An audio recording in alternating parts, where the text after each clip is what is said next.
അത്രയ്ക്ക് പൊള്ളി വൈബുള്ള സ്ഥലമാണ് കേട്ടോ. പിന്നെ ഞങ്ങൾ ഈ കേക്ക് തിന്നുമ്പോൾ നിങ്ങൾ കരുതും ഏട്ടൻ എനിക്ക് സർപ്രൈസ് ആയിട്ട് അവിടെ കേക്കൊക്കെ അറേഞ്ച് ചെയ്തെന്നു. നോ ഗൈസ്, ആ പോയ ചേട്ടൻ്റെ ബർത്ത്ഡേയും സെയിം ഡേറ്റ് ആയിരുന്നു. പുള്ളി അവിടെ വെച്ച് കേക്ക് കട്ടിങ് ഒക്കെ നടത്തി. അങ്ങനെ അതിൽ നിന്നും ഒരു പീസ് കേക്ക് ഞങ്ങൾക്കും കിട്ടി. അങ്ങനെ ഏട്ടൻ എനിക്കത് കൊണ്ട് തന്നെയാണ് കേട്ടോ. അപ്പം ഞാൻ വാഷ്റൂമിലോ മറ്റോ പോയിരുന്നായിരുന്നു. അപ്പോൾ ഏട്ടൻ്റെ കയ്യിലാണ് പുള്ളി കൊണ്ട് കൊടുത്തത്. അല്ലെങ്കിൽ 2 പീസ് കേക്ക് കിട്ടിയത്. അപ്പം ഞാനിങ്ങനെ ഞെട്ടിത്തെറിച്ച് വെക്കുകയായിരുന്നു. എങ്കിലും കേക്കൊക്കെ കിട്ടിയത് എന്തോ പോലെ തോന്നുന്നു. അല്ലാത്ത ബ്ലോഗ് എടുത്താലോ? ഇങ്ങനെ എടുക്കട്ടെ. ഓക്കെ,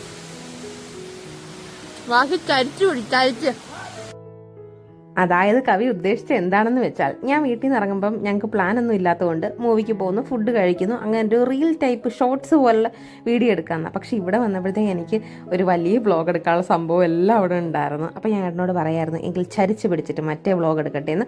പിന്നെ ഞാൻ പക്ഷേ അത് എടുത്തില്ല കേട്ടോ. ഇതിനേക്കാൾ ബ്യൂട്ടിഫുൾ ആയിട്ട് എനിക്ക് മറ്റേ രീതിയിൽ എടുക്കാൻ പറ്റുമെന്ന് തോന്നി. അങ്ങനെ മറ്റേ വീഡിയോ തന്നെയാണ് നമ്മൾ എടുത്തത്.